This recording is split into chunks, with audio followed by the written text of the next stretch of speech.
Bonjour à tous et bienvenue sur le plateau d'Ertz-en-Provence pour un nouveau JT hebdomadaire. Nous sommes aujourd'hui en présence de nos 3 chroniqueurs de la semaine, Clara, Toscan et Carla. Au sommaire de notre émission, aujourd'hui, nous reviendrons sur les manifestations contre la loi bioéthique de ce week-end à Paris, ouvrant la PMA aux couples lesbiens et aux femmes célibataires. Nous nous envolerons en Angleterre avec Clara, qui nous éclairera sur la situation très tendue entre la monarchie britannique et le couple royal Prince Harry et Meghan Markle. Enfin, nous terminerons notre émission avec un point culture grâce à Carla et Toscan qui nous parleront du rétrécissement des formats aujourd'hui dans le monde du cinéma et du net. Sans plus attendre, faisons le point sur l'actualité française de ces derniers jours et les derniers rebondissements de ce week-end.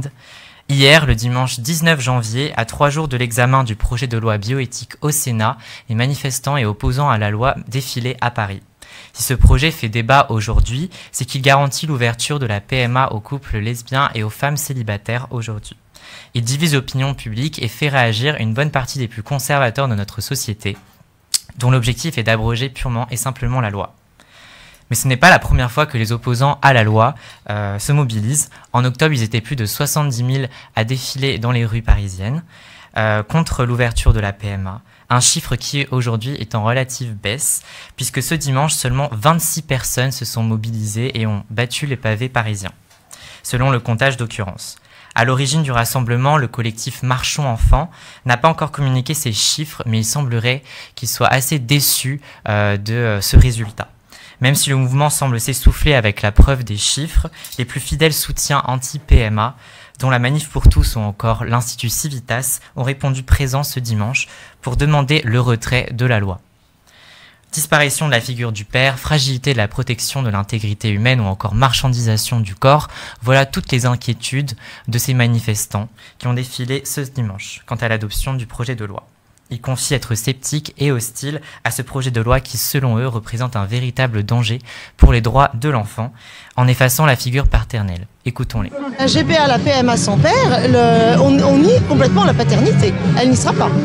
L'enfant sera donc élevé sans père. On va sombrer dans la marchandisation du corps, on va fragiliser la protection de l'intégrité de l'espèce humaine puisqu'on pourra modifier génétiquement les embryons, on pourra fabriquer des chimères et puis bien sûr on va créer une forme de droit opposable à l'enfant en enlevant le critère de l'infertilité. Des mots qui, on l'a entendu, peuvent être très blessants et durs à entendre pour la communauté LGBT qui s'est battue sans relâche depuis quelques mois pour faire adopter ce projet de loi. La présidente de la Manif pour tous, Ludovine Larochère, appelle à un plus grand soutien et confie que c'est en se mobilisant davantage qu'ils parviendront à faire bouger les choses. Si c'est par la mobilisation que les mots opposants peuvent faire bouger les choses, cela semble très mal parti puisque les sénateurs, réunis en commission spéciale, ont déjà adopté le 8 janvier le texte dont l'article 1 sur la PMA, en grand malheur d'une partie de la droite, pourtant majoritaire au Palais du Luxembourg. De plus, en réaction à cette mobilisation, un contre-rassemblement d'une centaine de personnes s'est organisé à la place de la chanteuse Oshi, place des émeutes de Stonewall dans le 4e arrondissement de Paris. Des Femen ainsi que l'association Urgence Homophobie se sont rendus sur place pour soutenir le projet de loi et faire de l'ombre à la manifestation anti-PMA. Il semble que le combat pour l'égalité et la diversité semble encore long pour la communauté LGBT. Autre point fort de l'actualité, mais cette fois-ci à l'international, les tensions insoutenables entre le prince Harry et sa compagne Meghan Markle et la monarchie britannique. Et Clara est ici sur notre plateau pour nous en parler. Oui, donc on va parler de Meghan Markle et du prince Harry qui ont choisi de renoncer à leur titre et à leurs fonctions au sein de la famille royale britannique. Alors que l'actualité britannique est déjà secouée par le Brexit, les journaux ont parlé ces dernières semaines de Mexit. On se souvient tous du mariage de Meghan Markle et de Harry en mai 2018, suivi par les télévisions du monde entier. Pourtant, le couple Meghan Markle et Harry, duc et duchesse de Sussex, ont annoncé vouloir se retirer de leurs fonctions royales. Leur retrait a fait l'objet d'une annonce de la couronne qui confirme qu'après des mois de discussions, les époux et leur fils Archie vont se mettre en retrait de la vie royale britannique. La déclaration souligne que Harry, Meghan et Archie resteront des membres aimés de la famille. Harry, fils du prince Charles et petit-fils de la reine, est 6e dans l'ordre de succession au trône, derrière les enfants de son frère aîné William. Donc on a d'abord Charles, le fils de la reine, William, son fils aîné, et les enfants de William. Donc la probabilité aujourd'hui qu'Harry devienne roi est relativement faible, ce qui lui permet certainement de se retirer et de renoncer à ses fonctions. Harry, sa femme et ses enfants ne porteront donc plus le titre d'Altesse royale, ils conservent néanmoins celui de duc et duchesse de Sussex. Ils ne recevront plus d'argent public pour leurs fonctions et ne représenteront plus la couronne britannique. Alors qu'ils doivent rembourser environ 2,7 millions d'euros qui ont servi à la rénovation de leur résidence de Frogmore Cottage, le duc et la duchesse projettent d'être indépendants financièrement, partageant leur temps entre le Canada et les États-Unis. La question qui subsiste dans les journaux est de savoir comment est-ce qu'ils emploieront leur temps et gagneront leur vie. Donc on a entendu parler d'un partenariat avec Netflix ou de Burger King qui leur proposerait une nouvelle couronne, mais l'interrogation demeure. Dans cette décision, Harry met l'accent sur la pression médiatique subie par sa femme et qui diminuerait avec leur nouvelle vie. Il a qualifié les médias de forces puissantes, les rendant responsables de la mort de sa mère Diana, et montrant une nouvelle fois à quel point il a été affecté par la mort de sa mère. Cet événement est sans précédent dans la saga de l'histoire de la famille royale britannique, même si elle peut faire écho à l'abdication d'Édouard VIII. En 1938, Édouard VIII souhaite se marier avec l'américaine Wallis Simpson, divorcée par 2 fois. Il provoque une crise constitutionnelle qui l'amène à abdiquer, préférant sa future femme à la couronne. Il laisse ainsi le trône à son frère George V, père d'Élisabeth, qui n'était pas du tout préparé à régner. Si l'actrice américaine Meghan Markle semble aujourd'hui avoir été bien accueillie dans la famille royale, son histoire fait certainement écho à celle de Wallis Simpson. Ainsi, Meghan Markle et Harry souhaitent créer un nouveau rôle progressiste au sein de la famille royale. Ne pouvant pas renoncer partiellement à leurs obligations, ils se retirent définitivement de leurs fonctions royales. Leur retrait devrait prendre effet au printemps, laissant le temps au couple de préparer son départ et sa nouvelle vie, indépendamment de la famille royale et de ses traditions, et à l'abri des paparazzis. Passons désormais à une chronique beaucoup plus culturelle avec Carla et Toscan qui vont nous parler du rétrécissement des formats dans le monde du cinéma et du net.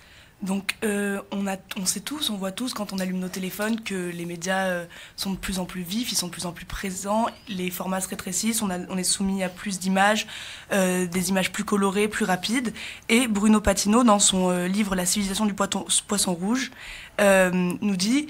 nous, les millénials, donc notre génération, ceux des 90-2000, on a un temps d'attention qui est de 9 secondes, sachant que celui du poisson rouge est de 5 secondes. Donc en fait, au bout de 9 secondes, notre attention n'est plus concentrée sur ce qu'on regarde ou ce qu'on fait, et on a besoin d'un stimuli extérieur pour qu'on arrive à nouveau à re-rentrer dans ce qu'on fait. Donc c'est vraiment l'exemple que tout va plus vite aujourd'hui, les formats se raccourcissent pour nous tenir en haleine, pour capter notre attention. On constate donc cette dictature, cette hégémonie de cette image choc, de cette image pop qui veut faire réagir nos cerveaux. Et les images auxquelles nous sommes confrontés ne sont pas forcément raccourcies dans leur ensemble. Les films vont être toujours aussi longs, par exemple, ils vont durer 1h30, 2 heures. Mais ce sont les enchaînements d'images et les enchaînements d'actions qui vont aujourd'hui beaucoup plus vite et qui sont beaucoup plus importants qu'ils l'étaient à l'époque. Donc l'époque, quand je parle de l'époque, c'est plus les années 50, 60. On peut se demander pourquoi on est arrivé à ce raccourcissement des formats. D'abord, il y a la société de consommation qui joue beaucoup. Aujourd'hui, on a envie de consommer vite, bien. On est dans une quête de satiété permanente. Et donc, pour arriver à stimuler toujours nos cerveaux encore et aussi vite que le fait la société de consommation, les médias et les supports de divertissement ont dû s'adapter. Et du coup, ils ont repris ce rythme-là, le rythme des publicités qu'on connaît aujourd'hui, qui vont de plus en plus vite, qu'on voit partout.